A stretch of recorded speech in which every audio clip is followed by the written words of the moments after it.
Berlin. Thank you so much for joining us today, James. It's a pleasure to have you here. Thank you very much for having me. So in 2006, James's first screenplay about the life of George Hogg, The Children of the Silk Road, was made into a film starring Jonathan Rhys Meyers. It was titled The Children of Huang Shi. James went on to write a book of the film Ocean Devil, followed by his debut novel On the Broken Shore, and his other historical fiction novel Black Venus came out in 2014, and also Sleep in Peace Tonight, which we interviewed him about in 2015. So that's a little background on James. And we just want to have you tell our viewers a bit about your new historical novel, Midnight in Berlin, and get them up to speed on this. Fine, thank you. Well, this book is set in Berlin in 1939. And it's a political drama about the plan to assassinate Hitler, which was put to the British government. But it's also very much a love story. Yep. And these two narratives twin track through the book and crisscross, so that the characters involved in the political drama, in the assassination attempt, become also involved with my lead lady in the book, a woman called Sarah Sternshine. And she, surprisingly perhaps, is a Jewish lady in a Gestapo brothel. I better stop there, but that's the kind of rough outline of the book. Fantastic. Now, who was Colonel Noel McCrae? Is he based on a real-life person? He is indeed. This is a historical novel based very carefully, and carefully researched, I hope, on actual events which unfolded in 38-39. The British military attaché who arrived in Berlin in 1938 was a man called Colonel Noel Mason McFarlane, and he quickly saw that the appeasement policies pursued by Western governments were a failure and had actually become an incentive for conflict. And thus he put to the British government two plans which he said would prevent the outbreak of a war that he deemed to be inevitable. And one of those plans was the assassination of Hitler. Now, that might seem very far-fetched, but this is actually what happened. And the reason that his plan was credible was because his apartment on the second floor of a building was just 100 meters from the reviewing stand where Hitler took the salute at a major military parade every year on his birthday, April the 20th. So that's the rough outline. Now, in Midnight in Berlin, you use a mix of both real-life and fictional characters. Why did you choose to do this? Well, first of all, it was a compelling story to me because having looked at the life of Mason McFarlane and seen that he was really a whistleblower, he stood out from both his government's policy and the embassy's sort of policy, and told the British government that those policies were going to lead to disaster. So that was a gripping story. But I wanted to expand that story and give him a kind of a background which history did not provide. And therefore, I've built into this book, I repeat, it's carefully researched, characters that would have done roughly and would have acted roughly as those did in real life. In other words, my fictional characters, I hope, are as credible as the real-life characters. And the real-life characters they range from Franklin Roosevelt in the White House to Neville Chamberlain in number 10 Downing Street to the British ambassador and the famous American journalist William Shirer. So using those real-life characters, I weave in my fictional characters and let them interplay, and I hope it works. Oh, it absolutely does. I think it's so fluid. Excellent. Now, you wrote a blog post about the appeasement of Hitler prior to the war. So in this world's present turmoil, do you think this would have happened today? Something similar? Well, let's go back for a second and try and understand the appeasement policies pursued by Western governments, or France and Britain particularly. Those policies were born out of the First World War, the slaughter in the trenches. We in Britain lost 1 million people, the French lost 1.3, the Americans lost 53,000 dead and 250,000 wounded. That sort of death and casualty rate shaped public opinion to the view that there should never be another war. And appeasement was pursued almost with religious conviction throughout the 30s, despite the fact that Hitler was quite clearly bent on a very aggressive policy, let alone the persecution of the Jews. Now, you asked me whether there are lessons to be learned from the fact that we failed to stand up to his dictatorial ambitions. Of course there are. You don't have to look very far around the world today to see dictatorial leaders, there might even be one in Moscow if we look hard enough, who are effectively being appeased by Western governments. And so that's my yeah. Now, Donald Trump has been compared to Hitler time and again. What's your take on this? Do you think it's absolutely ridiculous? It's ludicrous. Just remember, Hitler in 1922 wrote a book called Mein Kampf. And in that book, if anybody had chose to read it properly then, or does now, you will clearly see his game plan, both for the persecution and elimination of the Jewish people, and indeed his desire to conquer Eastern European territories that he deemed to be part of the German homeland. I don't think, looking back at Trump's past, there's a Mein Kampf there anywhere. No, there's no strategy. Doesn't mean to say I agree with what Donald Trump's doing, but that comparison doesn't stand up. Exactly, I understand. Yeah. So James, do you think that being a journalist has made you a better author? How do you think it's It's a very good question. It's certainly, I think, given me the skills to do the research required for this sort of book, because journalists have to get their facts right, work fast, and research hard, and that's part of the discipline of being a journalist. Now, whether I don't actually think that being a journalist it really enables you to be a good writer of fiction. No, there are two completely different disciplines, different skills, and no, I don't think that's true. And you spoke about research. How many hours of research go into your books? I mean, is this how many months? Well, I'm sure it varies. I mean, how many hours? This book took me 18 months to write, and you never actually stop researching the book as you write it, and when it comes to be edited, as it has been by St. Martin's Press here in America, they pick all sorts of holes in your facts and your background, which is quite right. Right. But the basic research, and I'm evading your question to some extent, really has to be in the type of people and the times and the place in which the book is actually set. And that you really have to get right. And Berlin is almost a character in this book. It was a very dark place in 38, 39. The people of Berlin were held in a very fierce grip by the Gestapo. They were fearful. They all knew what Hitler intended to do. And they were terrified, basically. So Berlin, it's a very important part of the book. The Berlin is portrayed properly at that time, I think.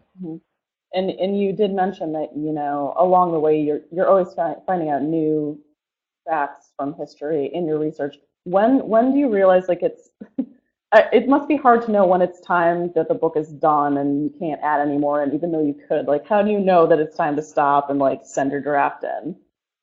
I think that's a very good question, and I sort of still wish I could go back somehow to Midnight in Berlin, because I see things that I would have done differently. No,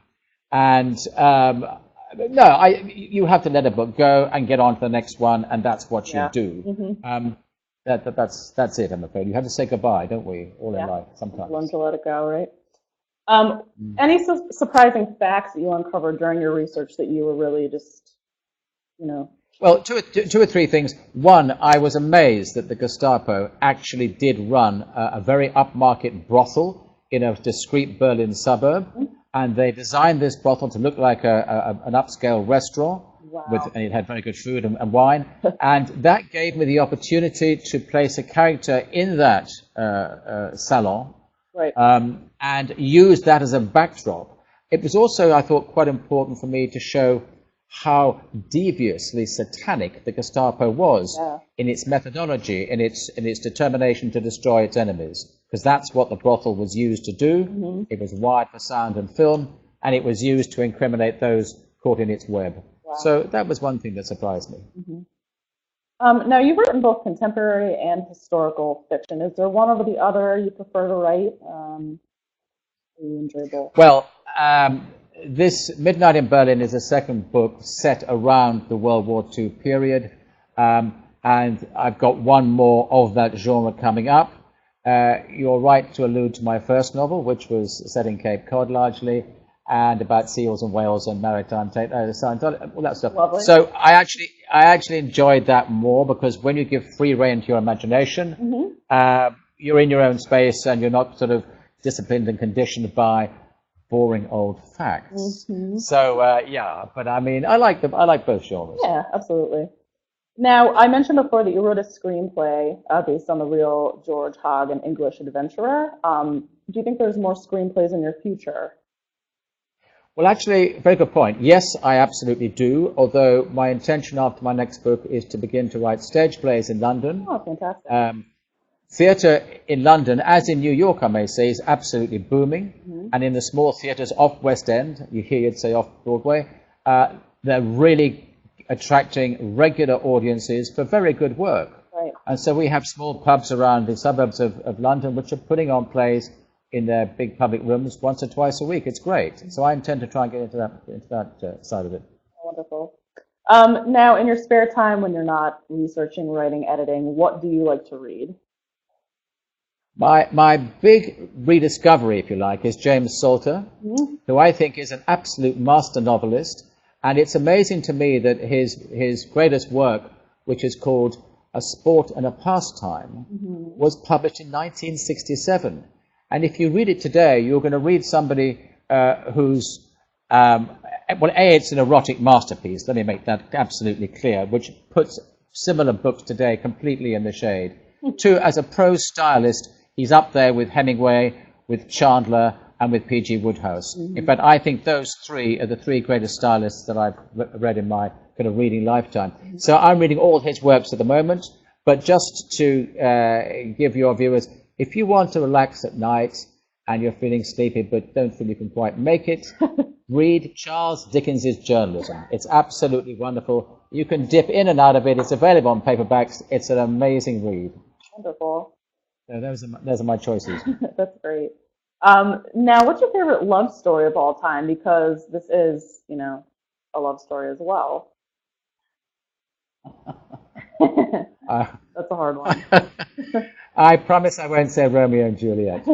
Romeo and Juliet. No, listen, I can't pick one love story out of it. I mean, most people would tell you Gone with the Wind, because there is one of the great sort of love stories, both in film and in what was, by the way, a very important historical novel. Yeah. I think more Americans learned about the American Civil War and Reconstruction through that book and the film than ever they did in class, even though the history of the book is being criticized for some fairly good reasons. But it did give people a channel to get back into that era. Yeah. And that, I think, is the strength of historical fiction. Right. If it's well done, it enables people to go back to a previous time and learn and enjoy what was going on in the past. Now, you ventured across the pond to tour with this release. We're very excited, to have you on today. What plans do you have to promote Midnight in Berlin, for the coming days? Over here in America, I'm talking to radio stations right the way across the country. Wonderful. It's absolutely wonderful to talk to Florida 1 minute, and then half an hour later to talk to Seattle, then Colorado, then Wyoming, and so on and so forth. Because you get a different take from each program on what's going on in that part of the world. Yeah. And I really, the network of regional radio stations you have in this country, we just don't have in England, and it's remarkable. I think it's one of the great sort of strengths of media in America. Although it's an old-fashioned medium, I mean, radio is still very, very powerful, and it's great to see it doing such a good job. So that's what I'm doing a lot of, and otherwise, book signings and the normal stuff. Absolutely. So back to Sleep in Peace Tonight, it was a little bit different. I think this book is more graphic in terms of, talking about the torture methods and stuff the Nazis used on their enemies. Why did you want to include the graphic details, which, it makes it so real? What was kind of the angle for that? Well, I thought it was very important to make as clear as possible just how satanically evil the Nazis were in general and the Gestapo was in particular.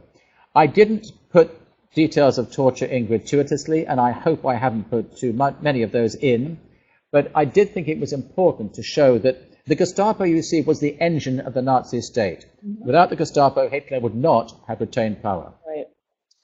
They held an entire nation of 80 million people in their thrall. That was the population of Germany in 1939, and they did so through terror. And I thought it was important to explain how that terror was actually exercised. To give you one small example, the Gestapo would never arrest people at night and take them out of their homes.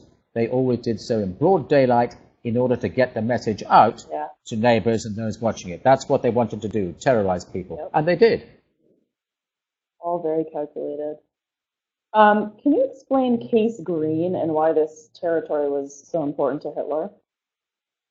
Yes, the German army used colors to code their military operations.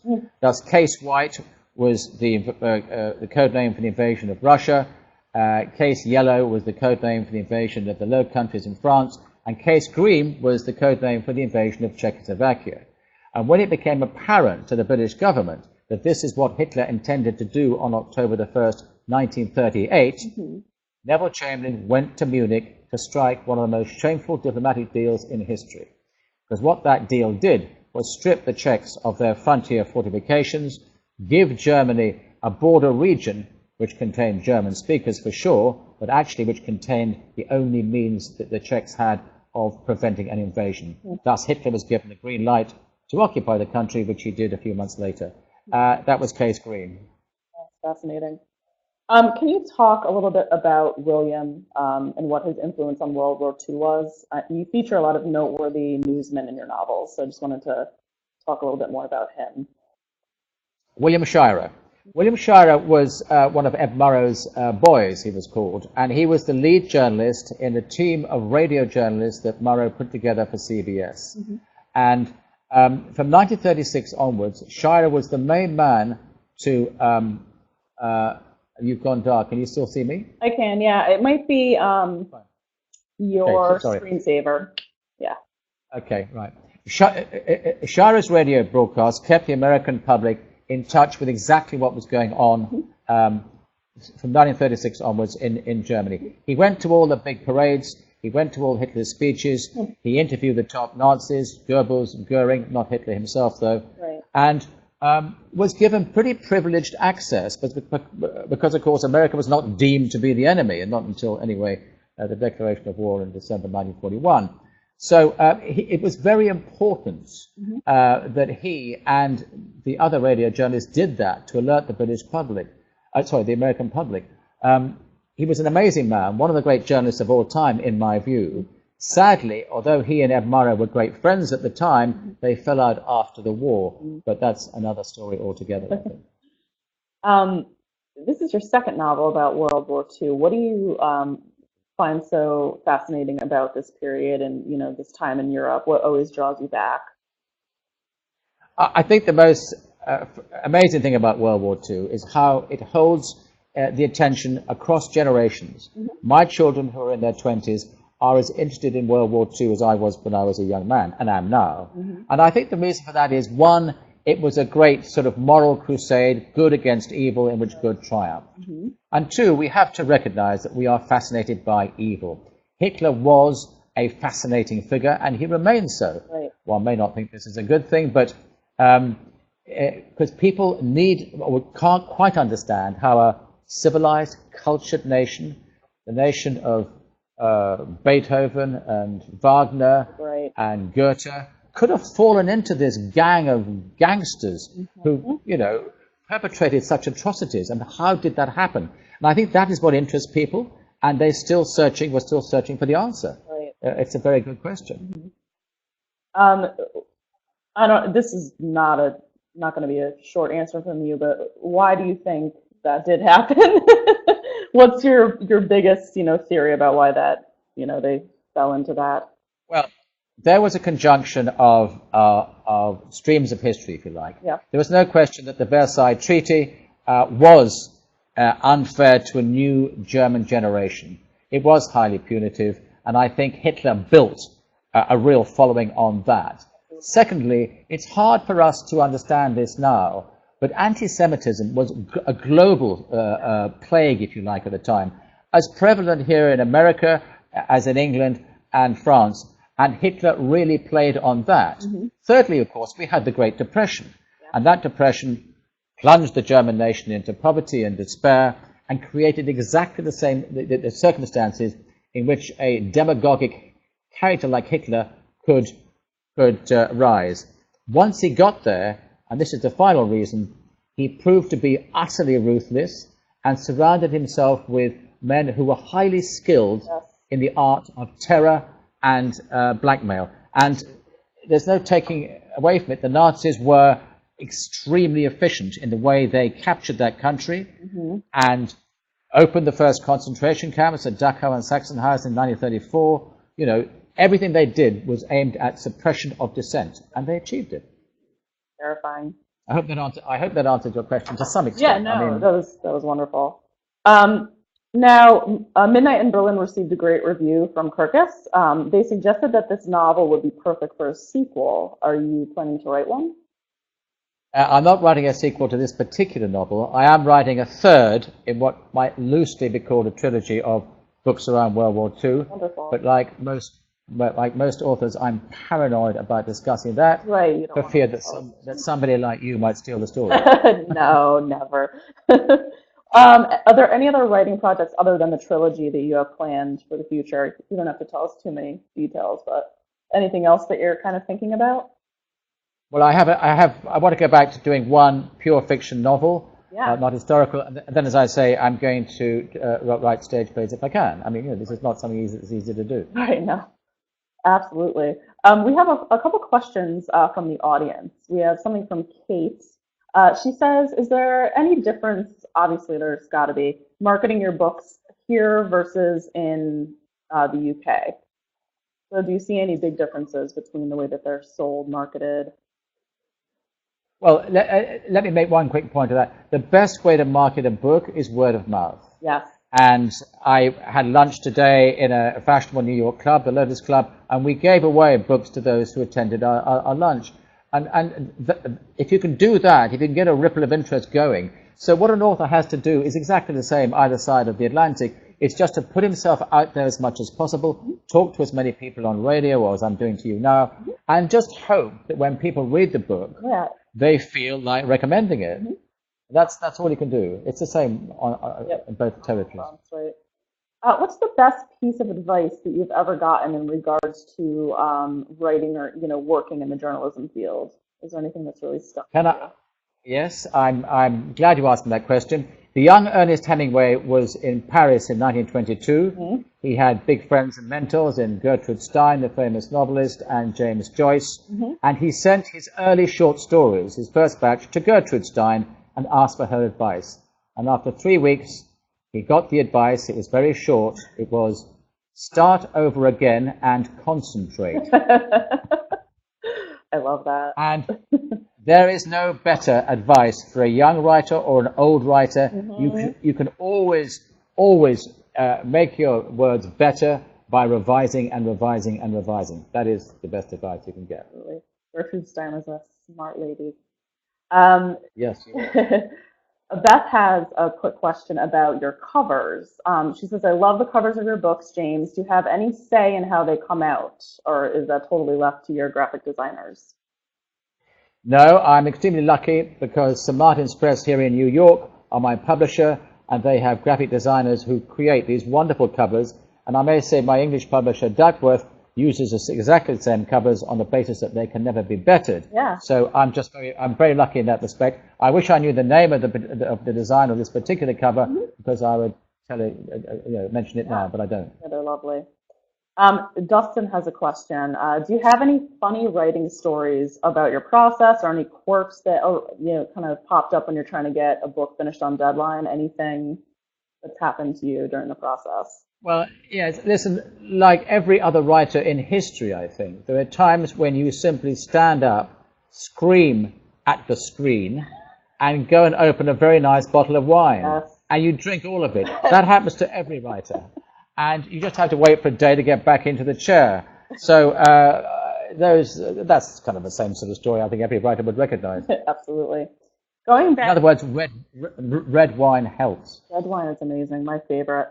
Going back to the time period that the book was in, why was it vital that Great Britain and France were a united front against Hitler? Can you explain that a little bit? The French had 1 million men under arms. Those armies were behind the Maginot Line, which they thought, or wrongly as it happened, was going to be the ultimate defense against any Nazi attack. And it was clearly obvious that we had to be in alliance with them. We put in far fewer troops because we were, of course, an island. But it was the alliance that Hitler feared, but he thought that he could get away with attacking Russia and then turn on the West. In fact, the attack on Russia probably was the biggest mistake he ever made. Mm-hmm. Now, what can we learn from this time period? What do you think is history's kind of greatest lesson? I feel like that's a hard Well, answer. if there's a takeaway from this book, and it's not written to be like that, but if there's a lesson to be learned, it is that when you are faced with evil, confront it and destroy it, otherwise it will destroy you. Mm-hmm. Absolutely. That's Fantastic. my lesson. Yeah. Well, thank you so much for joining us. We've come to the end of our questions, but it's been a lovely time, and we just want to let everyone know, Midnight in Berlin is out by James MacManus, and we love having him on here every time. It's so eye-opening and fascinating to learn about all this. Thank you so much. Thank you very much for having me on the program, and I hope your viewers like the book. Have a great time in New York. Thank you. Take care, Bye. everybody. Bye-bye. Oh.